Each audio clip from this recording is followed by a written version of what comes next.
नमस्कार सभी को, आप सबका स्वागत है अपने YouTube चैनल में। आज हम डिस्कस करेंगे भाषाई कौशलों का विकास। इस टॉपिक से दो क्वेश्चन अवश्य देखने को मिलते हैं, भले ही लैंग्वेज फर्स्ट हो या लैंग्वेज सेकंड, दोनों लैंग्वेजों में इनसे क्वेश्चन अवश्य पूछे जाते हैं।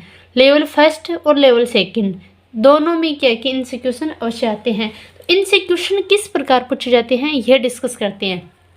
आपसे या तो ऐसे पूछेगा कि भाषा कौशल इनका क्रम बताइए। भाषा कौशलों का जो क्रम होता है वो आपको क्या कि याद रखना है।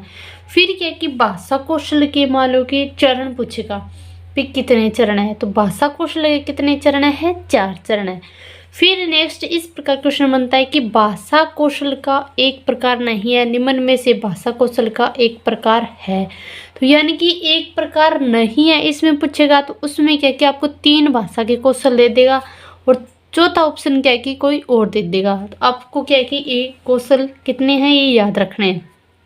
फिर है कि 3 अन्य ऑप्शन देगा और एक भाषा का कौशल है वो देगा। तो पूछेगा कि निम्न में से भाषा का कौशल है। तो इस प्रकार से क्या है कि अधिकतर यहाँ क्वेश्चंस पूछे जाते हैं।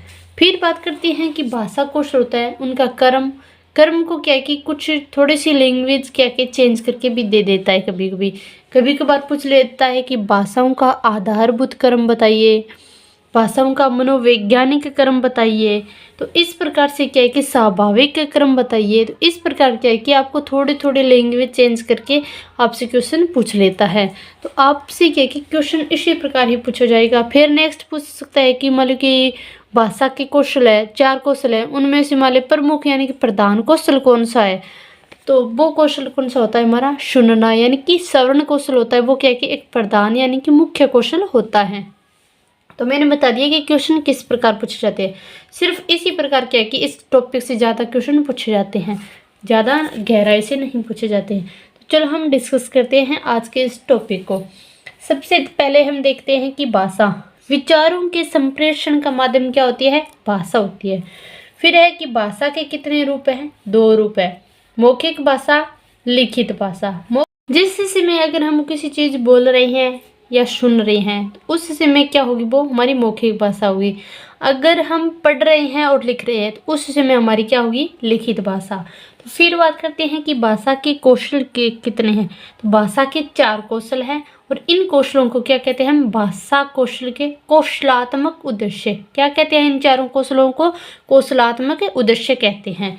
फिर है कि भाषा सीखने का स्वाभाविक और मनोवैज्ञानिक क्रम क्या होता है।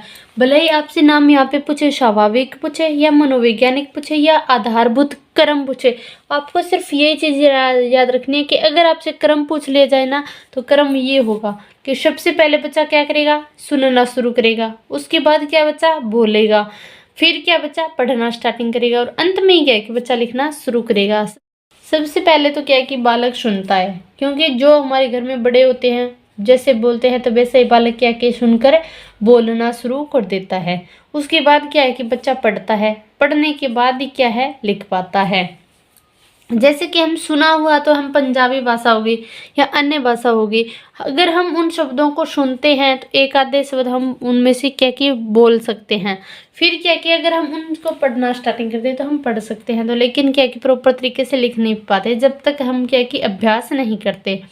अभिव्यक्ति या प्रकट कौशल या अभिव्यंजनात्मक कौशल, ये कितने होते हैं, ये 2 होते हैं। यहाँ पे कितने हैं, 4 है। 4 में से सम चीज़ें निकाल दो, 2 2 जा 4। तो यहाँ पे क्या हो गया, 2 और 4 क्या होती हैं, अभिव्यक्ति कौशल। जैसे कि बोलना, अब मैं बोल रही हूँ तो क्या कि मैं अपने विचार बता रही हूँ, तो ये क्या हुआ, बोलना। अगर मैं आपको बोल भी रही हूँ और आपको क्या कि लिख के मैं समझा भी रही हूँ, तो ये दोनों क्या है, अभिव्यक्ति कौशल। अगर आप सुन रहे हो और आप क्या है कि मेरी दी हुई चीज़ें टेलीग्राम पे मैं डाल रही हूँ, आप उनको क्या कि पढ़ रही हो, तो ये क्या हो या ये है ग्रहात्मक कौशल। ये क्या है, ग्रहात्मक कौशल, जिन्हें हम क्या कहते हैं, ग्रहण कौशल, जिन्हें हम क्या कहते हैं, ग्रहण कौशल। और ग्रहण कौशल कौन से होते हैं, 1 और 3, यानी कि अपोजिट चीज़ें होती है, वो 2 4 और ये क्या है, 1 और 3। फिर है कि भाषा कौशल होते हैं, इनको याद करने की ट्रिक क्या है। अधिकतर तो ये क्या कि बच्चे ये याद करते हैं कि LSRW, लेकिन मैं ये याद नहीं करती हूँ। मैं याद करती हूँ कि शुभ पल। शु माने सुनना, बे मानी बोलना, पै मानी पढ़ना, लै मानी लिखना। फिर ये नेक्स्ट करते हैं कि हमारा प्राथमिक कौशल कौन सा है? श्रवण कौशल। यानी कि भाषा दक्षता प्राप्त करने का प्रारंभिक कौशल कौन सा है?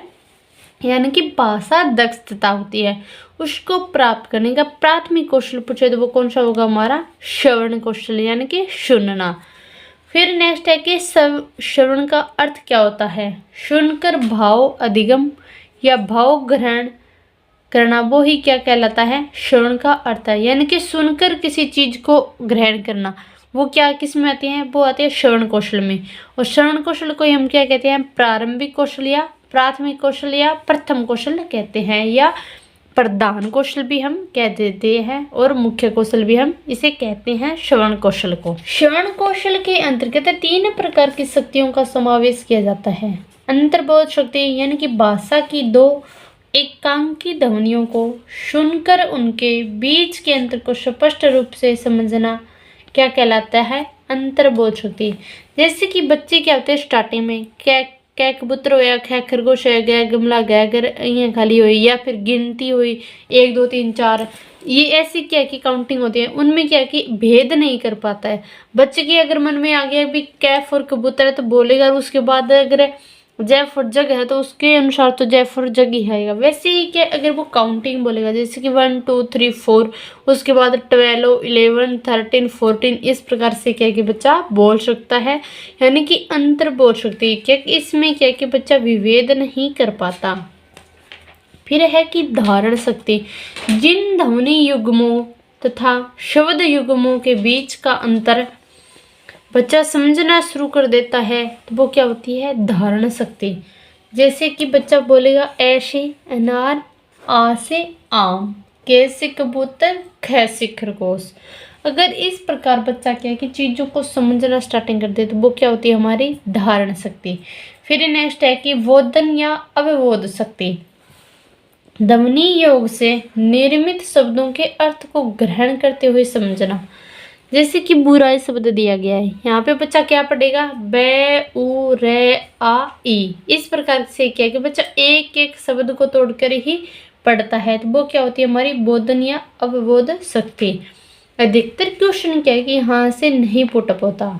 ये तो क्या है कि मैंने बेसिक नॉलेज के लिए आपको बताया है, लेकिन क्वेश्चन क्या है कि यहाँ पे पुटअप नहीं होता।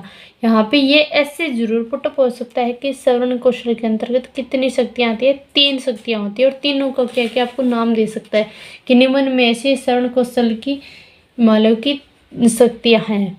तो आपको याद रखना है अंतर्बोध शक्ति, धारण शक्ति या बोधन या अवबोधन शक्ति। सिर्फ आपको क्या कि तीनों नाम याद रखने हैं। फिर नेक्स्ट है कि श्रवण कौशल होता है, इसका महत्व क्या है? श्रवण कौशल से क्या है कि बालक ध्यानपूर्वक सुनना सीखता है, अर्थ ग्रहण करता है, हर चीज का क्या कि सुनकर क्या कि उसको खोजने की स्टार्टिंग करता है कि हाँ ये शब्द बोला गया है तो ये किस प्रकार बोला गया है, कि उसको क्या कि ग्रहण करता है अच्छे ढंग से। शुद्ध उच्चारण करना, यानी कि अगर हम कोई शब्द बोल रहे हैं तो हमारे घर में छोटा बच्चा है तो वो क्या है कि जैसे हम उच्चारण करेंगे तो वैसे ही उन चीज़ों क्या कि वो बच्चा भी करना सीख जाएगा। फिर नेक्स्ट है कि श्रवण कौशल की विधियाँ। तो श्रवण कौशल की जो विधियाँ हैं इनसे क्या कि क्वेश्चन पुटअप हो सकता है। सिर्फ आपसे इससे क्वेश्चन पूछा जाएगा कि निम्न में से श्रवण कौशल की विधियाँ है, या फिर ऐसे पूछ लिया जाएगा कि निम्न में से श्रवण कौशल की विधियाँ नहीं है। तो पहली कौन सी है? प्रश्नोत्तर विधि, दूसरी है वाचन विधि, तीसरी है भाषण, चौथी है कहानियाँ कहना व सुनना। श्रुतलेख, वाद विवाद, ये कितनी है? श्रवण कौशल की 6 विधियाँ हैं। तो इन 6 विधियों के क्या कि आपको नाम याद रखनी है। फिर नेक्स्ट है कि प्राथमिक स्तर पर। प्राथमिक स्तर पर हम कौन कौन सी विधियाँ काम में रहते हैं? ज़्यादातर शिशु गीत, बाल गीत, कविता, कहानी, नाटक। अगर जैसे कि हम कै खड़े बच्चों को सिखा रहे हैं तो कै कबूतर का चित्र दिखा दिया, कै खरगोश का दिखा दिया, कै खरगोश क्या कि ऐसे पेंटिंग करके दिखा दिया बालक को। ये क्या होती है? बच्चे को प्राथमिक स्तर पर चीज़ें सिखाने के। इनमें से पूछा कि निम्न में से प्राथमिक स्तर पर कौन कौन सी मौलिक विधियाँ वो काम में ली जाती है? तो शिशु गीत, बाल गीत, कविता, कहानी, नाटक, ये चीज़ें क्या होती है प्राथमिक स्तर पर। फिर है कि माध्यमिक स्तर पर, माध्यमिक स्तर पर क्या होता है कि आदर्श वाचन और कथा वाचन होता है। क्या होता है? आदर्श वाचन और कथा वाचन। फिर है कि उच्च स्तर पर, उच्च स्तर पर क्या कि वाद विवाद, भाषण, सभा और सम्मेलन, ये किस किस स्तर में होती है? तो ये होती है उच्च स्तर में। फिर आपसे क्वेश्चन यहाँ से पूछ सकता है कि निम्न में से श्रवण कौशल के सोपान हैं। सबसे पहला सोपान कौन सा है? ध्वनि का कानों तक पढ़ना, दूसरा है अर्थ ग्रहण और चौथा है प्रयोग। फिर नेक्स्ट है कि श्रवण कौशल के विकास के लिए सहायक सामग्री कौन कौन सी है? रेडियो, टेप रिकॉर्डर द्वारा, ग्रामोफोन द्वारा, आकाशवाणी कार्यक्रम द्वारा, गुरुवाणी, दूरदर्शन, साप्ताहिक छात्र सभाओं द्वारा, वृत्त चलचित्रों द्वारा। दृश्य सामग्री, ये क्या होती है? दृश्य। फिर है कि दृश्य सामग्री जैसे कि चार्ट, चित्र और मॉडल, ये चीज़ें भी दिखाकर क्या है कि हम बच्चे को आसानी से क्या है कि कुछ जो चीज़ें हम सिखाना चाहते हैं वो सिखा सकते हैं। यानी कि चित्र दिखा देंगे, चार्ट बनवाएंगे, मॉडल दिखाएंगे। रेडियो के माध्यम से भी क्या है कि हम उन जो चीज़ें बच्चों को सिखानी है तो वो चीज़ें क्या है कि बच्चों के सामने हर रोज़ चलाएंगे, तो बच्चे क्या है कि कुछ एक तो क्या है कि सुनकर ही उन चीज़ों को ग्रहण कर लेंगे।